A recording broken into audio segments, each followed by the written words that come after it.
संविधानाविषयी दिल्या जाते त्यावर सर्वात आधी परमपूजनीय भारतरत्न डॉक्टर बाबासाहेब आंबेडकर यांच्या महापरिनिर्वाण दिनानिमित्त अभिवादन 68वा महापरिनिर्वाण दिन आज होतोय। आणि या स्थितीत होतो की मागच्या काळामध्ये संविधान जे डॉक्टर बाबासाहेब आंबेडकरांनी निर्माण केलेलं आहे ते संविधानाचं अस्तित्व या हिंदुस्थानात राहील का न राहील, त्यांच्या लेखणीनं निर्माण झालेली लोकशाही आज धोक्यात आहे का सुखात आहे, अशी स्थिती निश्चित राज्य आणि देशात निर्माण झालेली आहे।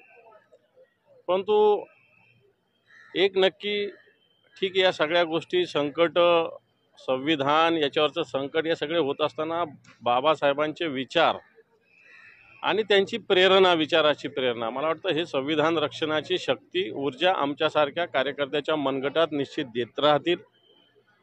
आणि आम्ही कसोशीनं या संविधान रक्षणाचं आणि डॉक्टर बाबासाहेब आंबेडकरांनी दिलेलं लोकशाही रक्षणाचं कर्तव्य निभावण्याचा सातत्यानं प्रयत्न करत राहण्याचा संकल्प आज आम्ही करतोय।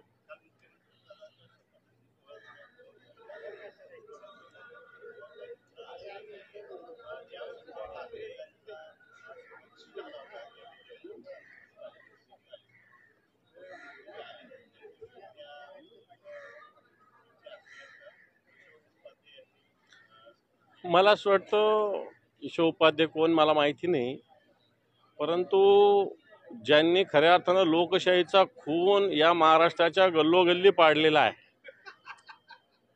बाबा आढावसारख्या ज्येष्ठ नेत्यांना रस्त्यावर उतरावं लागलेलं आहे।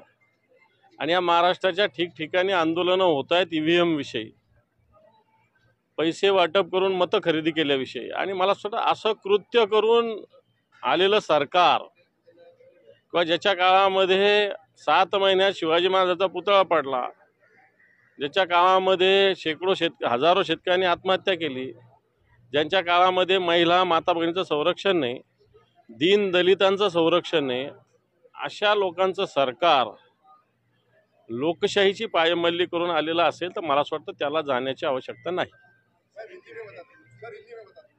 कुछ